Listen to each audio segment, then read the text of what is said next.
ఇద్దరు పేరెంట్స్ అయితే ఇప్పుడు ఒక పేరెంట్ అయితేనేమో పైకి వెళ్ళిపోయారు, ఇంకొక పేరెంట్ అయితేనేమో హాస్పిటల్లో ఉన్నారు. ఆమె కూడా సీరియస్గా ఉంది క్యాన్సర్ వ్యాధితో.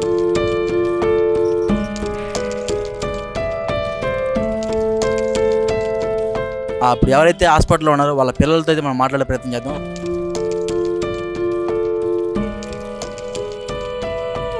వాంతింగ్ అంటే గత 6 సంవత్సరాల నుంచి అట్లనే అవుతున్నాయి. ఇంకా మేము కూడా లైట్ తీసుకున్నాం. కడుపు నొప్పి అని అంటే తగ్గిద్దేమో అనుకున్నాము. వేరే వేరే హాస్పిటల్లో కూడా చూపిస్తే అప్పుడు మందమే తగ్గేంతసేపు ఉండేది.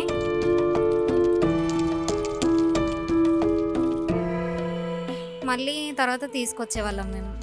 ఇంకా అది రాను రాను తనకి ఇంకా ఎక్కువ అయిపోయి ఎక్కడ గడ్డ ఎక్కడుందంటారు?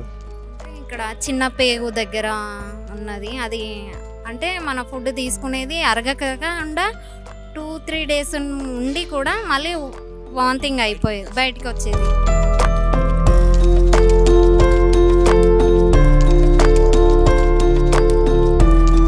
ఇప్పుడు మరి మీకు ఎటువంటి సహాయం కావాలంటారు? మరి మేము ముగ్గురం ఆడపిల్లలు, మాకంటూ ఏమీ లేదు వెనక ముందు బ్యాక్గ్రౌండ్. మళ్ళీ మా ఫ్యామిలీ తరపున కూడా మాకంటూ ఏమి సపోర్ట్ లేదు. మేమంటే మేమే ఏదన్నా చేసుకొని ఉండాలి.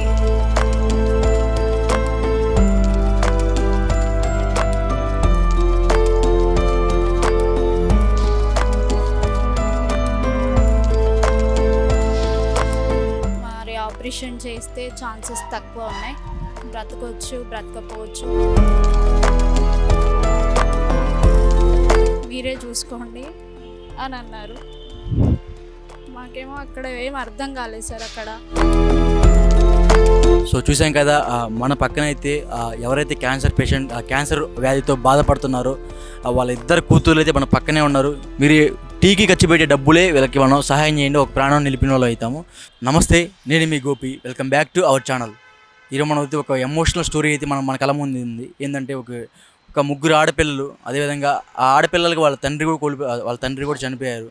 ఇప్పుడు ఆడపిల్లలకి ఒక తల్లి ఉంది. ఆ తల్లి కూడా ఇప్పుడు క్యాన్సర్తో చాలా బాధపడుతుంది. ఈమె వచ్చేసరికి ఈఎస్ఐ హాస్పిటల్ హైదరాబాద్లో క్యాన్సర్ వ్యాధితో చాలా బాధపడుతున్నారు. సో వాళ్ళకి ఎటువంటి ఆర్థికంగా చాలా తక్కువగా ఉన్నారు. అదేవిధంగా వాళ్ళ ముగ్గురు ఆడపిల్లల్లో కూడా ఒకరికే పెళ్ళి అయిపోయింది, ఇంకొక ఇద్దరు కూడా ఇట్లానే ఉన్నారు. సో వాళ్ళ ఇద్దరు పేరెంట్స్ అయితే ఇప్పుడు ఒక పేరెంట్ అయితేనేమో పైకి వెళ్ళిపోయారు, ఇంకొక పేరెంట్ అయితేనేమో హాస్పిటల్లో ఉన్నారు. ఆమె కూడా సీరియస్గా ఉంది క్యాన్సర్ వ్యాధితో. సో ఇప్పుడు వాళ్ళకి మన ఛానల్ తరపు కానీ, లేకపోతే ఇప్పుడు ఈ వీడియో చూస్తున్న ప్రేక్షకుల ద్వారా కానీ, సో వాళ్ళకి ఏమన్నా ఫండింగ్ చేసే అవకాశాలు ఫండింగ్ కానీ, అంటే మీకు తోచినంత ₹1 కానీ, ₹2 కానీ, ₹100 కానీ, ఎంతైనా సరే మనం ఒక రోజు తాగే టీ ఖర్చుతో సమానం ఒక ఆరోగ్యాన్ని మనం బతికించవచ్చు. సో ఇప్పుడు ఇప్పుడు ఎవరైతే హాస్పిటల్లో ఉన్నారో వాళ్ళ పిల్లలతో అయితే మనం మాట్లాడే ప్రయత్నం చేద్దాం. మన ముందైతే ఒక ఇద్దరు ఆడపిల్లలు ఉన్నారు. ఇది ఇప్పుడు హాస్పిటల్లో ఎవరైతే జాయిన్ అయ్యారు క్యాన్సర్ పేషెంట్ వ్యాధితో, దానికి సంబంధించిన ఒక ఇద్దరు అయితే వాళ్ళ సొంత కూతుర్లే మన ముందున్నారు. సో వాళ్ళతో మాట్లాడే ప్రయత్నం చేద్దాం, రండి. అమ్మ నమస్తే. అమ్మ నమస్తే. ఏమైంది మీ మమ్మీకి? అంటే ఆమెకి కొద్దిగా వర్క్ చేస్తుండేది. తను తినకుండా మరి ఇంకా అంటే వాంతింగ్ అట్లా అయ్యేది. వాంతింగ్ అంటే గత 6 సంవత్సరాల నుంచి అట్లనే అవుతున్నాయి. ఇంకా మేము కూడా లైట్ తీసుకున్నాం. కడుపు నొప్పి అని అంటే తగ్గిద్దేమో అనుకున్నాము. వేరే వేరే హాస్పిటల్లో కూడా చూపిస్తే అప్పుడు మందమే తగ్గేంతసేపు ఉండేది. మళ్ళీ తర్వాత తీసుకొచ్చేవాళ్ళం మేము. ఇంకా అది రాను రాను తనకి ఇంకా ఎక్కువ అయిపోయి అది గడ్డలాగా తయారైపోయింది. ఇంకా లాస్ట్కు మేము స్కానింగ్స్ అవన్నీ చూపిస్తే అది క్యాన్సర్ గడ్డలాగా అని చెప్పారు డాక్టర్స్. ఎక్కడ గడ్డ ఎక్కడుందంటారు? అంటే ఇక్కడ చిన్న పేగు దగ్గర ఉన్నది. అది అంటే మన ఫుడ్ తీసుకునేది అరగకుండా 2-3 డేస్ ఉండి కూడా మళ్ళీ వాంతింగ్ అయిపోయేది, బయటికి వచ్చేది. అరగట్లేదు, లోపలికి తింటే మనం అరగట్లేదు.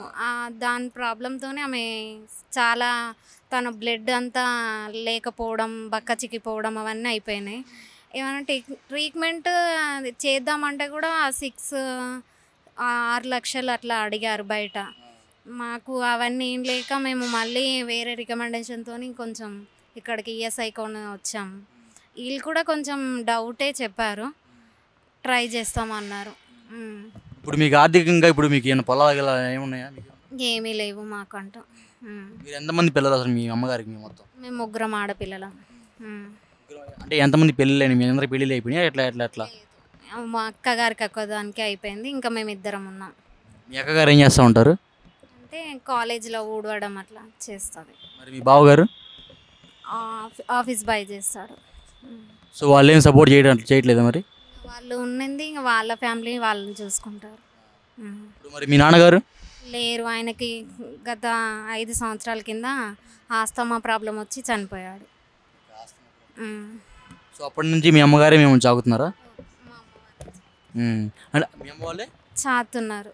అంటే మీ అమ్మగారు అప్పుడు ఏం పని చేసేవారు? ఇండ్లలో పనే చేసేది. వంట చేయడం అలాంటివా? ఇట్లా ఇల్లు తూడవడము, అంట్లు తోమడం అవన్నీ చేసేది. మీరేమైనా చదువుకున్నారా? 10th వరకు చదువుకున్నాం. ఇంకో సిస్టర్?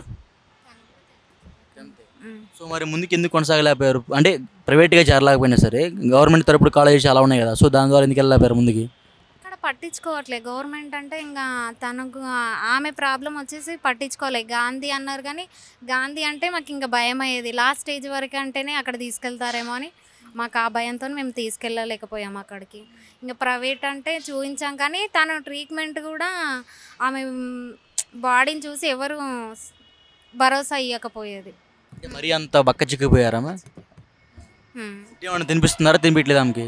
లిక్విడ్ ఫుడ్స్ అంతే, ఇంకేం లేదు. సో మీరు ఇప్పుడు మరి మీకు ఎటువంటి సహాయం కావాలంటారు మరి? మేము ముగ్గురం ఆడపిల్లలు, మాకంటూ ఏమీ లేదు వెనక ముందు బ్యాక్గ్రౌండ్. మళ్ళీ మా ఫ్యామిలీ తరపున కూడా మాకంటూ ఏమి సపోర్ట్ లేదు. మేమంటే మేమే ఏదన్నా చేసుకొని ఉండాలి.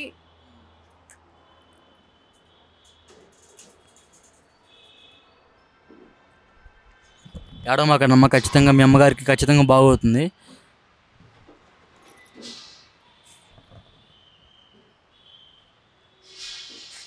ఇక్కడ ఈఎస్ఐ హాస్పిటల్ తీసుకొచ్చి ఎన్ని రోజులు అవుతుంది? ఈఎస్ఐ హాస్పిటల్ తీసుకొచ్చి 25 days అవుతుంది. 25 days అవుతుందా? అవుతుంది. ట్రీట్మెంట్ నడుస్తుంది. తను ఫిట్గా లేకపోవడంతో వాళ్ళు ట్రీట్మెంట్ నడిపిస్తున్నారు ఇంకా. సో ఇక్కడ మనీ కడుతున్నారా లేకపోతే ఏమైనా కార్డు ద్వారా వెళ్తుందా? కార్డు ద్వారానే వెళ్తుంది. కానీ మా మమ్మీ కూడా పని చేయట్లేదు.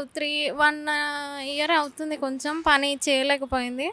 అది కూడా రిక్వెస్ట్తోనే వెళ్ళాము అట్లా.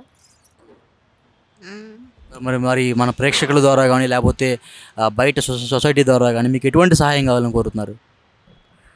ఏమంటూ ముగ్గురం ఆడపిల్లలం కదా, మాకు అంటూ అంటే మా పెళ్ళిళ్ళు కావడానికి కూడా మాకంటూ మనీ సపోర్ట్ కూడా ఏమీ లేదు. పైగా మా బయట కూడా అప్పు అయ్యింది కొంచెం దానికి కూడా కొంచెం హెల్ప్ చేయగలరని కోరుతున్నాను. అంటే నప్పు ఎంత బయట? మరి బయట అమ్మగారికి హాస్పిటల్లో చూపించిన దానికి బయట హాస్పిటల్లో ఎంత ఇంకా ఇప్పుడు దాకా మీరు చూపించా అంటున్నారు కదా, ఇది కాకుండా బయట చాలాసార్లు. సో ఎంత అయింది మొత్తం సుమారు, ఎంత వచ్చింది ఇప్పుడు దాకా మరి మీకు? వచ్చేసి అప్పుడప్పుడు ఒక 5 లక్షల వరకు అయ్యింది. ఇంకా మేము అక్కడ ఇక్కడ పని చేసుకుంటూ కడుతున్నాము 5,000 అట్లా. అదే ఆ ఇంట్లో పని చేసుకుంటూ ఒక 5,000 10 నెలలు కడతా వస్తున్నారు.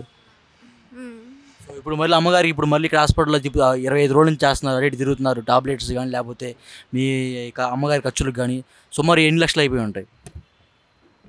5 lakhs అయిపోయినాయి సార్ మా దగ్గర. 5 lakhs అయిపోయినవి. ఇంకా అంటూ ఏమీ లేదు. మళ్ళీ ఇక్కడే ఉండిపోతున్నాను నేను. బయట ఇక్కడే అన్నం పెడతారు, అదే తినుకుంటూ ఉంటున్నాను. లోన ఉంటే ఇంకా పెడతారు, పేషెంట్కి వచ్చే అన్నమే తింటాను. బయట ఇంకా అన్నదానం పెడతా ఉంటే సో అది తింటూ ఉంటారు, లేకపోతే ఇక్కడ క్యాంటీన్లో పేషెంట్ కొంచెం రైస్ పంపిస్తారు కదా, అది పంపిస్తూ ఉంటారు. సో ఇక్కడికి ఈఎస్ఐ కాకుండా ఇట్లా మన బసవతారకం క్యాన్సర్ హాస్పిటల్ అక్కడ తరలించవచ్చు కదా మరి? అవన్నీ మాకు తెలియదండి, మాకు అవన్నీ తెలీదు, మేము అక్కడ వెళ్ళలేదు కూడా. ఇప్పుడు మరి మీ ముగ్గురు చెల్లెలు వచ్చారా మరి ఇక్కడ హాస్పిటల్కి వచ్చారా? తను వచ్చింది, అక్క మాత్రం వచ్చి వెళ్ళేసింది. ఇంకా తనకు పిల్లలు ఉన్నారు, వాళ్ళని చూసుకోవాలి కదా, వెళ్ళింది. మరి మీ బంధువులు కూడా ఎటువంటి సహకారం లేకపోతే రూపాయి అందించడం కానీ అదేం లేదా? అది లేదు. ఎవరు దూరంగా ఉన్నారు కానీ ఎవరి ప్రాబ్లమ్స్ వాళ్ళకే ఉంటాయి కదండి. మాకు వాళ్ళు ఎవరు రారు, మాకు సపోర్ట్ అంటే ఎవరు చేయరు. సో ఇప్పుడు మనమైతే వీళ్ళ పెద్ద అక్క గారితో అంటే రెండో అక్క గారితో అయితే మాట్లాడాము. సో ఇప్పుడు వాళ్ళ చిన్న కూతురు ఉంది, ఆమెతో మాట్లాడే ప్రయత్నం చేద్దాం. మేడం నమస్తే. మేడం నమస్తే సార్. ఏమైంది అసలు, మీ మమ్మీకి ఏమైంది అసలు? తను ఇట్లాగే కడుపు నొప్పి అని బాధపడేది. అంటే మేమంతా పట్టించుకునేది కాకుండే, అంటే చిన్న పిల్లలం మేము కూడా అప్పటికి. అది నొప్పి నొప్పి అంటుంటే కూడా మాకు అర్థం కాకపోయేది. 2-3 సార్లు హాస్పిటల్కి తీసుకెళ్ళినా ఒక ఇంజెక్షన్ సెలూన్ ఎక్కించుకోగానే పెయిన్ తగ్గంగానే వచ్చేసేది ఇంటికి. ఇక మళ్ళీ ఆ గ్లూకోజ్ వాటర్ బాడీలో ఉన్నంతసేపు పర్లేదు, నొప్పి లేకపోయేది. మళ్ళీ అది అయిపోగా నైట్ 2 1 అట్లా నొప్పి వచ్చేది తనకి. ఇక సడన్గా ఈఎస్ఐకి తీసుకెళ్తే స్కానింగ్స్ అవి ఇవి చేశారు. చేసి ఇక తనకి క్యాన్సర్ అమ్మ, మరి ఆపరేషన్ చేస్తే ఛాన్సెస్ తక్కువ ఉన్నాయి, బ్రతకొచ్చు బ్రతకపోవచ్చు, మీరే చూసుకోండి అని అన్నారు. మాకేమో అక్కడ ఏం అర్థం కాలేదు సార్. అక్కడ మేము 3 ఆడపిల్లలం, ఎక్కడ తిరగలేము అసలు. ఈ హాస్పిటల్స్ అంటే కూడా మాకు అంత అర్థం కాదు, ఏం చేయలేక డాక్టర్తోనే మాట్లాడాము. ఈ సనత్ నగర్ పంపించారు ఇక్కడికి వచ్చి 25 డేస్ అవుతుంది. 10 డేస్ నార్మల్ వార్డ్లో పెట్టుకున్నారు. ఇక ఆపరేషన్ చేస్తే చెప్పలేము అని మాట్లాడుతున్నారు వాళ్ళు. బయట అడుగుతానేమో 6 lakhs వరకు ఖర్చు అవుతుంది అని మాట్లాడారు. ఇదొకటే సార్, మాకంటూ ఎవరూ లేరు వెనక ముందు చూసుకోవడానికి. మేము 3 ఆడపిల్లలం. మా నాన్న చనిపోయి దాదాపు 4 years అవుతుంది. ఇలాగే చిన్న చిన్న పనులు చేసుకుంటూ ఏదో వెళ్ళదీస్తున్నాం అంతే. ఇంకా డాక్టర్లు మరి ఇప్పుడు డాక్టర్గా చెప్తున్నారా మీ అమ్మగారికి అవకాశం ఉంది అని చెప్తున్నారు ఏమన్నా? ట్రై చేస్తా, ఆల్మోస్ట్ చెప్పలేము, 99% ట్రై చేద్దామని అన్నారు. ఇప్పుడు మనకి ఏమైనా డబ్బులు ఇచ్చి పెడితేనేమో మీ అమ్మగారు బతికే అవకాశాలు అని చెప్తున్నారు. అంటే ఏమో సార్, అవన్నీ తెలియదు, ఇంకా వాళ్ళు ఇంకేం మాట్లాడలేదు. అంటే బయట హాస్పిటల్ తీసుకెళ్తే ఏమైనా చాయిస్ ఉంటుంది కదా, మరి ఇట్లా కొంచెం ఫండింగ్ ద్వారా మన వ్యూవర్స్ ఖచ్చితంగా ఏమైనా సపోర్ట్ చేస్తారు మీకు. సో ఇట్లా దీని ద్వారా వచ్చేమని బయట హాస్పిటల్కి వెళ్ళి మీ అమ్మగారు చూసుకుంటే కొంచెం అవకాశాలు ఎక్కువ ఉంటాయి కదా. ఉంటుంది సార్, అట్లా ఉంటుంది. సో మీరు చెప్పండి, ఏం కావాలనుకుంటున్నారు మీరు? ఒక మాట చెప్పండి. మేము బయట మాకు 5 lakhs వరకు అప్పు ఉందండి. మాకు అది కొంచెం క్లియర్ కావాలని, మా మమ్మీకి కూడా కొంచెం క్లియర్ కావాలని, దానికి ఏమన్నా మీరు హెల్ప్ చేయగలరని కోరుతున్నాను. సో వాళ్ళకైతే మనం హెల్ప్ చేయాలనుకుంటున్నాం కదా, హెల్ప్ చేయడానికి నెంబర్స్ కానీ లేకపోతే వాళ్ళ అకౌంట్ నెంబర్ కానీ. సో అమ్మాయిని అడుగుదాము. అమ్మాయి, మీ నెంబర్ చెప్పండి ఒకసారి, మీ Google Pay number, PhonePe number ఏదైతే ఉన్నాయో ఆ నెంబర్ ఒకసారి చెప్పండి ఒకసారి. ఫోన్పే లేదు సార్, గూగుల్ పే నెంబర్ చెప్పండి. 9908183827. పేరేం వస్తుంది? సోనీ మిర్చి అని ఒకటి వస్తుంది, నాగమణి అని ఒకటి వస్తుంది సార్. బ్యాంక్ అకౌంట్ ఏమైనా ఉందా మీది? ఉంది సార్, ఇప్పుడు ప్రజెంట్ ఇప్పుడు లేదు నా దగ్గర. ఫోటో సరే, వీళ్ళ బ్యాంక్ అకౌంట్ నేను ఫోటో తీసుకొని మన పైన స్క్రోలింగ్లో వేస్తాము. సో మనకి తోచినంత మీరు టీకి ఖర్చు పెట్టే డబ్బులే వీళ్ళకి మనం సహాయం చేయండి, ఒక ప్రాణం నిలిపిన వాళ్ళు అవుతాము. సో ఇప్పుడైతే అమ్మాయి ఫోన్పే నెంబర్ చెప్పింది కదా, ఆ ఫోన్పే నెంబరు అదేవిధంగా వాళ్ళ అకౌంట్ నెంబర్ కింద స్క్రోలింగ్ లేపిస్తాము. సో ఖచ్చితంగా మీరు దీనికి సహాయం చేయగలుగుతారని మేము అనుకుంటున్నాము. Thank you. సో వంశీ అన్న చెప్పండి. అదే చెప్పా కదా, ఇప్పుడు క్యాన్సర్తో బాధపడుతున్నారు ఒక ఆమె. సో వాళ్ళకి 3 పిల్లలు ఉన్నారు. వాళ్ళకి కూడా ఇద్దరికైతే పెళ్లి కాలేదు, మరొకరికైతే పెళ్ళి అయిపోయింది. ఓకే. సో వాళ్ళకి మనం ఇప్పుడు సపోర్ట్గా నిలబడాలి అంటే ఏ విధంగా నిలబడాలంటే నువ్వు చెప్పాలండి వాళ్ళకి, ఎందుకంటే నువ్వు సోషల్ సర్వీస్ బాగా చేస్తూ ఉంటావు, నీకు బయట మంచి పేరు ఉంది. సో వాళ్ళకి మనం ఏ విధంగా సహాయం చేయగలుగుతూ ఉంటాం? షూర్ అన్న, తప్పకుండా చేద్దాము. అమ్మగారికి ట్రీట్మెంట్ పరంగా కానివ్వండి, ఇంకా సిస్టర్స్ ఉన్నారు కదా వాళ్ళకి మ్యారేజ్ పరంగా కానివ్వండి, వాళ్ళకి మనం చాలా సపోర్ట్ చేద్దాం. వాళ్ళకి ఎప్పుడు ఏ టైం ఏ ఆపద వచ్చినా మనం ముందుండి మనం చేద్దాం అన్న. సో ఇప్పుడైతే మనం ఈఎస్ఐ హాస్పిటల్ దగ్గర ఉన్నాం వంశీ. ఓకే అన్న. ఓకే, ఇప్పుడు నువ్వు ఎక్కడ ఉన్నావు? నేను ఇంటి దగ్గర ఉన్నా. ఇంటి దగ్గర ఉన్నావు. ఇక్కడికి ఏమైనా వస్తావు మరి? ఇక్కడికి వస్తాను, తప్పకుండా వస్తాను. ఎంత టైం పడుతుంది వంశీ? నాకు 1.5 to 2 hours అలా పడుతుంది. 2 hours పడుతుందా? అన్న సరే, నేనైతే ఆఫీస్కి వెళ్ళి ఈ ఫీడ్ ఇచ్చేసి వస్తాం. అంతలో మళ్ళీ ఇక్కడ రాగానే మళ్ళీ మొదలు పెడదాం. ఒకసారి అమ్మాయిలతో మనం కూర్చొని మాట్లాడి సో వాళ్ళకి ఎటువంటిగా మనం సహాయం చేయగలం అట్లా ఆ విధంగా. షూర్ కన్నా, తప్పకుండా చేద్దాం అన్న. సరేనా? సరే వంశీ, నేను మళ్ళీ ఫోన్ చేస్తాను నీకు. ఓకే అన్న, థ్యాంక్ యూ. ఓకే. సో చూసాం కదా, మన పక్కనైతే ఎవరైతే క్యాన్సర్ వ్యాధితో బాధపడుతున్నారో వాళ్ళ 2 కూతుర్లు అయితే మన పక్కనే ఉన్నారు. మరొక కూతురు అయితే ఇందాక వచ్చి చూసి వెళ్ళారంట. సో ఆమెకి ఆల్రెడీ మ్యారేజ్ అయిపోయింది. సో వాళ్ళకి ఆ పిల్లలు, వాళ్ళకి హస్బెండ్, వాళ్ళకి వర్క్ ఉంటుంది కాబట్టి సో ఆమె వెళ్ళిపోయింది. సో వీళ్ళిద్దరే పక్కన కూర్చున్నారు. వాళ్ళ నాన్నగారు కూడా చనిపోయారంట. సో వీళ్ళకి ఎటువంటి అంటే సంపాదన గురించి అంటే ఒక రూపాయి వచ్చే ఆదాయం అన్నారు. సో బయట హాస్పిటల్ తీసుకెళ్ళి చూపిస్తే ఏమన్నా ఛాన్సెస్ ఉంటాయి అంటే వాళ్ళ అమ్మగారి బతికే అవకాశాలు 10కి 9% ఇంకా ఎక్కువ ఉంటాయి బయట హాస్పిటల్లో తీసుకెళ్తే. ఇక్కడైతే గవర్నమెంట్ సంబంధించింది కాబట్టి సరిగా చూడట్లేదు. అంటే ఇక్కడ రోగులు ఇక అంటే సరైన ట్రీట్మెంట్ లేదు ఇక్కడ. బయట హాస్పిటల్ అయితే ఇంకా ₹1 మనం ఖర్చు పెడితే సో బతికే అవకాశాలు ఎక్కువ ఉంటాయని అడుగుతున్నారు వీళ్ళు. సో మన ఛానల్ తరపున అయితే మీరందరూ సపోర్ట్ చేసి వీళ్ళకి ప్రతి ఒక్కరు మన టీ తాగేంత ఖర్చు మనకి వాళ్ళ కనుక మనం ఇవ్వగలిగితే సో వాళ్ళ అమ్మగారి ప్రాణాలు మనం నిలిపిన వాళ్ళు అవుతాం. సో ఖచ్చితంగా మీరందరూ సపోర్ట్ చేస్తారని మేము కోరుకుంటున్నాము.